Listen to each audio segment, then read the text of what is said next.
এমনকি এমনিতেও আমরা সঙ্গীতের মাধ্যমে ঈশ্বরের প্রশংসা বা নিজেদের আবেগ প্রকাশ করে থাকি, তাহলে গান বাজনা গ্রহণযোগ্য নয় কেন? আপনি যদি ভেবে দেখেন, এটা আপনাকে দূরে নিয়ে যায় আল্লাহ সুবহানাহু ওয়া তাআলার জিকির থেকে, সর্বশক্তিমানকে স্মরণ করা থেকে। আমি ব্রাহ্মণ্যবাদের একজন অনুসারী, কিন্তু আমি ইসলামের অনেক কিছুই পছন্দ করি। কিন্তু ইসলামের নিয়ম অনুসরণ করতে হলে আমাকে কি ইসলামে ধর্মান্তরিত হতে হবে, নাকি আমার ব্রাহ্মণ্যবাদের ধর্ম পালন করেই আমি ইসলামের বিভিন্ন নিয়ম অনুসরণ করতে পারবো? স্যার, আমি আপনার অনেক বক্তৃতাই দেখেছি, যেমন ইসলাম ও হিন্দু ধর্মের মধ্যে সাদৃশ্য এবং আরো অনেকগুলো। আপনার বক্তৃতা আমি খুবই পছন্দ করি। বোন খুব সুন্দর একটা প্রশ্ন করলেন। তিনি বললেন যে তিনি ব্রাহ্মণিজমের একজন একনিষ্ঠ অনুসারী, কিন্তু তিনি ইসলামের বিভিন্ন বিষয় পছন্দ করেন।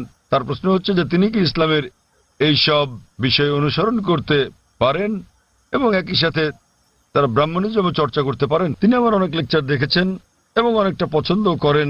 বোন, প্রথমে আপনাকে বলি যে ইসলাম বা মুসলমান হওয়া কোনো উপাধি নয়।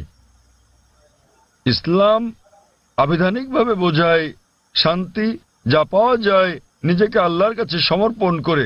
তাই যে কোনো মানুষ যদি সে তার ইচ্ছা অনিচ্ছাকে আল্লাহর কাছে সমর্পণ করে, তাহলে সে একজন মুসলিম। শুধুমাত্র মোহাম্মদ, জাকির, আব্দুল্লাহ, সুলতান, শাকির নাম হলে মুসলমান হওয়া যায় না, বা ফাতিমা, আয়েশা, এইসব নামগুলো আপনাকে মুসলিম বানাবে না। মুসলমান মানে যে তার ইচ্ছা অনিচ্ছাকে আল্লাহর কাছে সমর্পণ করে। তো প্রথমেই খুঁজে বের করতে হবে আপনাকে মহান আল্লাহর আদেশ কি। বোন বলেছেন যে তিনি ব্রাহ্মণিজমের একজন একনিষ্ঠ অনুসারী এবং তিনি ইসলামেরও বিভিন্ন বিষয় পছন্দ করেন। আর তিনি আমার অনেক বক্তৃতা দেখেছেন, যার মধ্যে ইসলাম ও হিন্দুইজমের সাদৃশ্য আছে। যদি এটা দেখে থাকেন তাহলে উত্তর দেওয়াটা আমার জন্য সহজ হবে, আপনার পক্ষে বোঝাটাও সুবিধা হবে। আপনি যদি দেখে থাকেন আমার হিন্দুইজম ইসলামের সাদৃশ্য নিয়ে বক্তৃতা, যেটা আমি বোধহয় প্রথম শান্তি সম্মেলন চেন্নাইয়ে দিয়েছিলাম, ইসলাম ও হিন্দু ধর্মের মধ্যে সাদৃশ্য। বোন, আপনি যদি ভেবে দেখেন, এমনকি যদি হিন্দু ধর্মের বইগুলোও পড়ে থাকেন, হিন্দু ধর্মগ্রন্থগুলো বলে যে নিজের ইচ্ছাকে ঈশ্বরের কাছে সমর্পণ করবেন। কিন্তু আমি যেটা বললাম যে সময়ের সাথে সাথে পূর্বের সকল ধর্মগ্রন্থ আগের মতো অবিকৃত অবস্থায় নেই। সেগুলো বিকৃতি এসেছে, জালিয়াতি হয়েছে, দুর্নীতি ঘটেছে। বেশিরভাগ পণ্ডিতগণই এই ধর্মগুলোর বিষয়ে, হোক সেটা হিন্দুইজম অথবা হোক খ্রিস্টানিজম অথবা ইহুদি ধর্ম, তারা একমত যে তাদের ধর্মগ্রন্থগুলো অবিকৃত রূপে সংরক্ষিত নেই। আর আপনি যদি আমার বক্তৃতা শুনে থাকেন, আমি শুরুতে যা বলেছিলাম, মহাভারত একটা গল্প যা অর্জুনের পিতামহ কর্তৃক বর্ণিত। এতে আছে ৮,০০০ শ্লোক। এরপর সময়ের সাথে সাথে পরিবর্তিত হতে হতে এতে চলে এলো ২৪,০০০ শ্লোক। এখন এর মধ্যে আছে ১,০০,০০০ বেশি শ্লোক। এটি কার কথা? মহাভারতের পণ্ডিতগণের। তো সময়ের সাথে সাথে সেগুলোতে হস্তক্ষেপ হয়েছে, তথ্য বিকৃতি ঘটেছে, কিন্তু তা সত্ত্বেও এরকম পরিবর্তনের পরও সবগুলো ধর্মগ্রন্থেই সর্বশক্তিমান ঈশ্বরের বাণী অবশিষ্ট রয়েছে। এবং আপনি যদি আমার বক্তৃতা শুনে থাকেন, সকল ধর্মের মূল কথা হচ্ছে সর্বশক্তিমান ঈশ্বর একজনই। তার কোনো মূর্তি নেই, তার কোনো ছবি নেই। সবগুলো ধর্মই বলে থাকে ঈশ্বর একজনই। আপনি হয়তো শুনেছেন আমার লেকচারে, আমি বলেছিলাম বিভিন্ন জায়গায়, যেমন ছান্দোক্য উপনিষদে অধ্যায় নম্বর ৬ অনুচ্ছেদ নম্বর ২ শ্লোক ১, মহান ঈশ্বর এক, অদ্বিতীয়। এবং শ্বেতাশ্বতর উপনিষদ অধ্যায় নম্বর ৪ শ্লোক নম্বর ১৯ এবং যজুর্বেদ অধ্যায় ৩২ শ্লোক ৩ বলা আছে, মহান ঈশ্বরের কোনো প্রতিমা নেই, তার কোনো ছবি নেই। প্রতিমা মানে হচ্ছে মূর্তি, ফটোগ্রাফ, রেখাচিত্র, ছবি, ভাস্কর্য, মূর্তি, পুতুল। তাই ঈশ্বরের কোনো প্রতিমূর্তি নেই, কোনো ফটোগ্রাফ নেই, কোনো রেখাচিত্র নেই, কোনো ছবি নেই, কোনো ভাস্কর্য নেই, কোনো মূর্তি নেই, কোনো পুতুল নেই। তাই সকল ধর্মগ্রন্থই জোর দেয় সর্বশক্তিমান ঈশ্বরের একত্বের উপর। আর হিন্দু ধর্মের ব্রহ্মসূত্রটি হচ্ছে एकम ब्रह्म द्योतय नास्ते नैना नास्ते किंचन।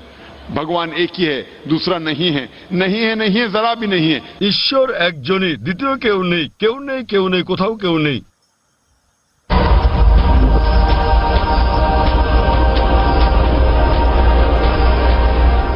এবার আসি মূল প্রশ্নে, যা হলো একজন কট্টর ব্রাহ্মণ হয়েও আপনি ইসলামের শিক্ষা অনুসরণ করতে পারবেন কিনা। বোন, একজন সাধারণ ব্রাহ্মণের পক্ষে মুসলিম হওয়ার চেষ্টা করাটা কঠিন, কিন্তু যদি কঠোর ব্রাহ্মণ হয়ে থাকেন, বেদকে কঠোরভাবে মেনে চলেন, তাহলে আপনার ইচ্ছা অনিচ্ছা ঈশ্বরের কাছে সমর্পণ করতেই হবে। আপনি যদি সাধারণ ব্রাহ্মণ হয়ে থাকেন যে কিছু নিয়ম মানেন আবার কিছু মানেন না, তাহলে আপনার পক্ষে ঈশ্বরের কাছে নিজের ইচ্ছাকে সমর্পণ করা কঠিন হবে। কিন্তু যদি কঠোর ব্রাহ্মণ হয়ে থাকেন, বেদকে কঠোরভাবে মেনে চলেন, তাহলে আগে আমি যা বলেছি আপনাকে মানতেই হবে। 3টি পংক্তি আমি বলেছি যে আপনাকে এক ঈশ্বরে বিশ্বাস করতে হবে, আপনি মূর্তি পূজা করতে পারবেন না। আপনাকে বিশ্বাস করতে হবে যে ঈশ্বর এক, তার কোনো প্রতিচ্ছবি নেই, কোনো ফটোগ্রাফ নেই, কোনো মূর্তি নেই।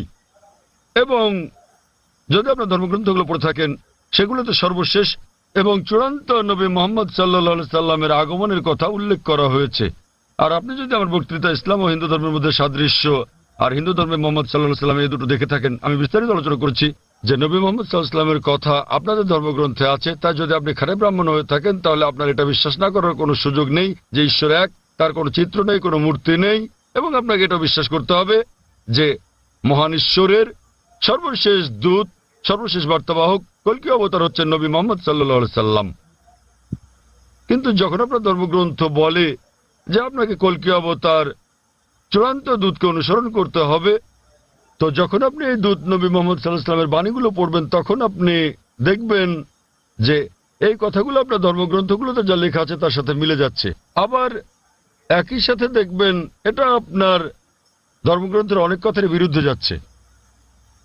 তো এখন আমরা মনে করি যে কোরআন সর্বশক্তিমান আল্লাহর শেষ ও চূড়ান্ত নির্দেশনা, যা নাজিল করা হয়েছিল সর্বশেষ ও চূড়ান্ত নবী মোহাম্মদ সাল্লাল্লাহু আলাইহি সাল্লামের উপরে। এই কোরআন হলো ফোরকান, এটা হলো ন্যায় এবং অন্যায়ের পার্থক্যকারী। তাই কোরআনের সাথে যা যা মিলে যায়, সেটা যদি বাইবেলে উল্লেখ থাকে অথবা থাকে বেদে অথবা মহাভারতে অথবা রামায়ণে, নিশ্চিতভাবে আপনি ধরে নিতে পারেন যে তা হয়েছে সর্বশক্তিমান ঈশ্বরের ইচ্ছা ও আদেশ অনুসারেই। যদি সেটা বিরুদ্ধে যায়, আপনাকে মানতে হবে যে এটা হচ্ছে সর্বশক্তিমান ঈশ্বরের ইচ্ছা ও আদেশের বিপরীত। তাই আপনি যদি একনিষ্ঠ ব্রাহ্মণ হন, ব্রাহ্মণিজম চর্চা করে থাকেন, আপনাকে এক ঈশ্বরে বিশ্বাস করতে হবে,